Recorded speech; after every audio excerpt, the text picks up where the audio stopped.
Thank you for listening to Shulchanaruchharav.com. The background and reasons behind the Jewish custom of visiting graves, cemeteries, kivrei tzadikim, the resting place of relatives. What is the source behind this minhag and why is it done?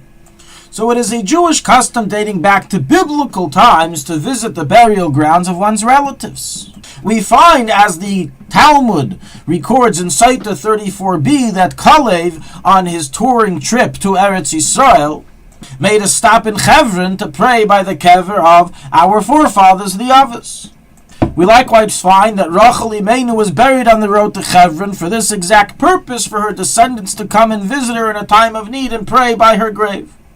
And thus we find in the Rishonim and Poskim many sources which discuss visiting kivrei tzadikim, such as the Mechaber in chapter 344, halacha 20, who discusses that in the first year of Avelis for a Chacham and Aleph, a Gaon, one visits at different periods of the time his resting place. Likewise, the Ramah records in chapter 581, halacha 4, the minhag to visit kivrei tzadikim in Rosh Hashanah. And so on and so forth. The visitation of kivrei tzadikim is recorded in many, many sources of Jewish literature, Rishonim and Achrayim. This minhag is not limited just to the resting places of righteous people, of tzadikim, but also in regards to visiting the grave of one's relatives, even if they aren't considered tzadikim. As the Zayar states in Parshas Truma and Achri Ma'is of such a minhag to visit the kvarim of one's relatives.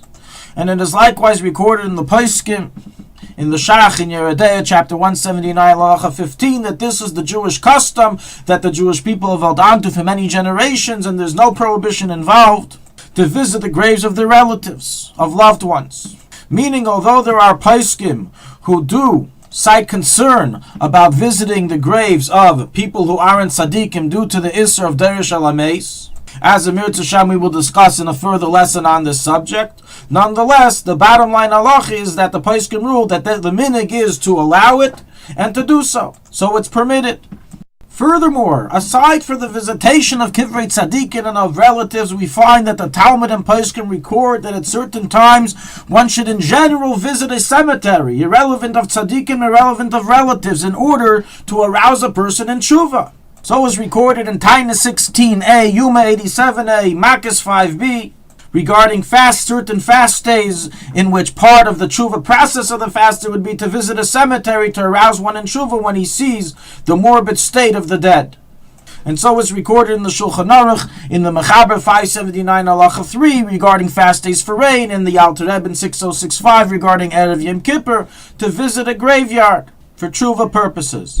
Furthermore, when discussing the tshuva purposes, some poskim record that if graves of Jews are not available, there's no Jewish cemetery in the vicinity, then you should even visit the graves or graveyard of Gentiles for the purpose of arousing tshuva. Practically, as the Magen Avram in chapter 559:11 concludes the name of the Arizal, that one should diminish in his visitation of graves and not go unnecessarily. Nonetheless, definitely, the concept of visiting kivrei tzadikim, kvarim of relatives, or kvarim in general, is biblically and rabbinically sourced and has been done throughout the ages. We will now discuss, so what are the reasons, purposes, and motivations behind the grave visitations? Why do we do it? When are the mitigating circumstances that it should be done and is not considered unnecessary, as we stated above? So in Sefer Chassidim 450, he brings two reasons for why we visit the grave of a loved one, of a relative, and the purpose that it serves. Number one is to elevate the soul of the deceased.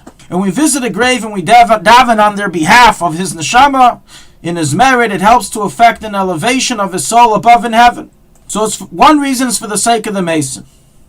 Another reason recorded there, and likewise brought in many other sources, is for our own benefit. As you see, the soul of the deceased is very much alive. And when you visit his grave, the soul listens to what you have to say. And when you tell this neshama of issues and problems that you are facing, they go upstairs and daven on your behalf. And if it's a tzaddik's kever, then certainly the tefillah of a tzaddik up in Shema on your behalf can bring very, very successful results in helping you and assisting you in whatever your needs are. This reason of visitation, in order to have the neshamas serve as an intermediary to daven on your behalf, is recorded in the Gemara and Tainus, in the Magen Avram, in the name of the Shlah, in the Zohar, in various places, in Sefer Chassidim that we mentioned, in the Drashas of the Maharil, the El Yerabah, the Levush, the Pri Megadim, Machzis HaSheker, the Kids Shulchanaruch, the Mishnah Brura, and many other Poskim Achreinim. It's not just a Hasidic pshat or something al pi Kabbalah, it's something that's recorded in all the classical sources. The Zohar in Parshas Achrei Mos goes into actual detail of how it works. When you visit the grave of a tzaddik or of a relative and you ask him to daven on your behalf, then the nefesh of the deceased, which always remains by the grave, goes up in Shemayim and awakens the ruach of the deceased, which then awakens the neshama of the deceased, which davens to Hashem and affects that Hashem will bring mercy onto the world and fulfill your requests. A third reason recorded, we already mentioned, is for purposes of tshuva, that when you go by graves, it reminds you of the day of death and helps you do introspection on your soul and where you're heading in life. A fourth reason recorded is in order to request forgiveness from the deceased. If a person chas v'shalom sinned against another individual and that person has already passed on to the next world, then although you don't have access to his body anymore, you do have access to his soul by visiting the kever. And therefore, someone who has wronged someone else, the ruling in the Shulchan Aruch based on the Gemara is he has to go to the kever of the deceased with 10 people and say, I have sinned against the God of Israel and this individual, and ask him for mechila, for forgiveness. So we have now discovered the sources and reasons behind grave visiting and the great effect that it can have on our behalf. And in the future lesson we will discuss why doesn't grave visiting transgress the prohibition of Leisidru Shel HaMesin, the prohibition against necromancy, witchcraft, and the like. Thank you for listening to Shulchanaruchharav.com.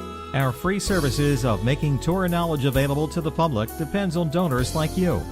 Please help us continue our work through making even a small contribution at Shulchanaruchharav.com under the Daily Halacha Dedication section or in the subscription page.